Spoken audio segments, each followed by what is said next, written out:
If you don't have the words you need, borrow someone else's. At home, I lined Jason's blank cards on my desk, ready to draw, but choosing words is harder than I thought. 7 white squares full of possibility. I look around my bedroom for ideas. From the checkered rug on my floor to the calendar of Georgia O'Keeffe flower paintings Dad bought me at the art museum he took me to last summer.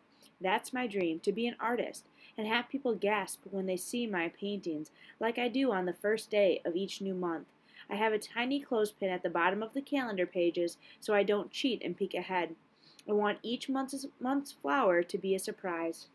On my door is a long mirror surrounded with colored sticky note reminders my library books are due. Bring fine money. August 8th is Melissa's birthday. Remember, it takes 7 to 9 business days for mail to get to California. Plan ahead. And even a few reminders left over from school. Fine lunch card. Project due Tuesday. I kept those up because it's nice to see them and know they don't matter anymore. On my desk is the little bamboo plant in the blue swirly dish Melissa gave me for my last birthday, and my computer with the longest, hardest to spell password I could think of, anthropological. That's so David won't figure it out. Across one bookshelf is a row of art supplies and cans, pencils, markers, and paintbrushes. On the next shelf are paint bottles and stacks of paper, everything from thick watercolor paper to filmy sheets of jewel-colored tissue paper. And lots of things I've collected, shells, rocks, a tiny glass elephant, a black and old skeleton key my grandmother found in a chest, but which unlocks nothing. I kept it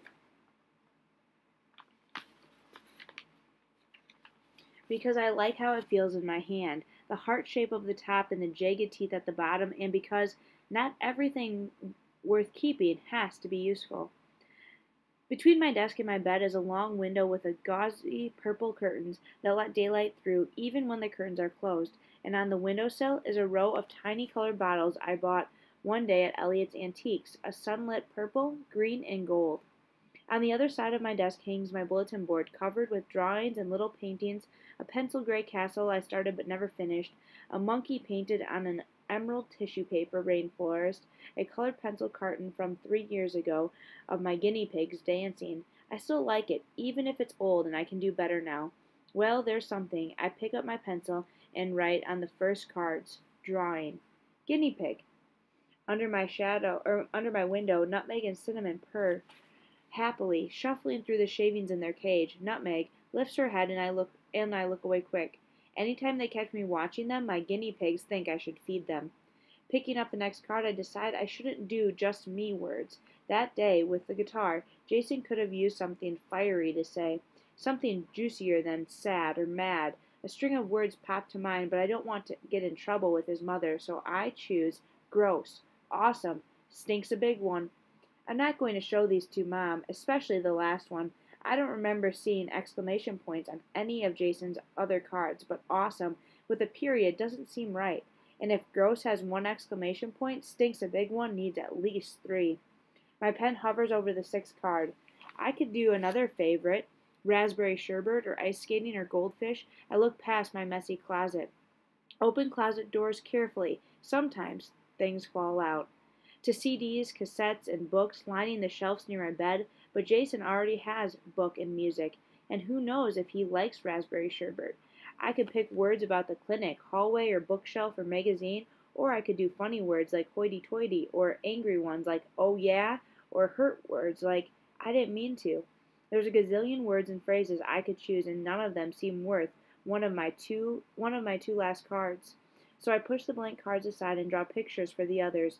Drawing a guinea pig is easy. I sketch an oval, fat, and compact. Add black eyes, tiny rounded ears, tucked under feet, and a mess of everything which way hair. A furry baked potato. The other words are harder. What does awesome look like? A smiley face? A sunrise? A double hot fudge sundae? My door creaks open a couple of inches. A brown eye peeks through the crack. David never remembers to knock. It irritates me so much. I tape this rule right above my doorknob.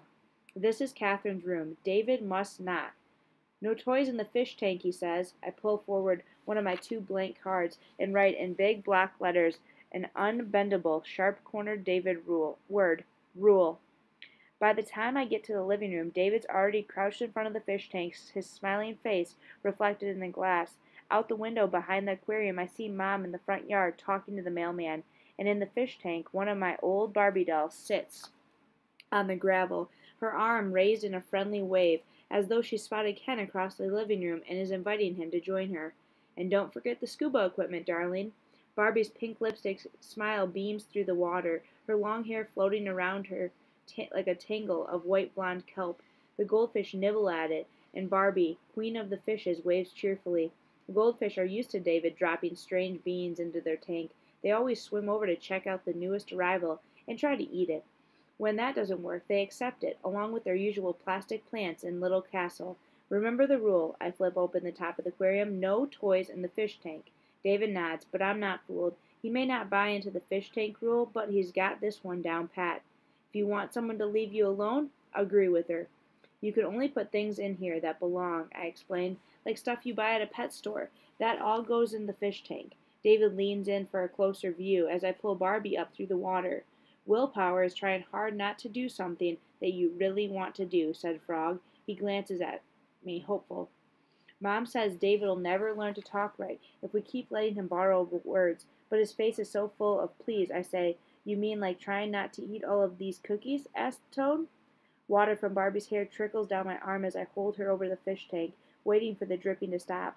Through the window I notice Mom's gone, and the girl next door is in her yard with Ryan.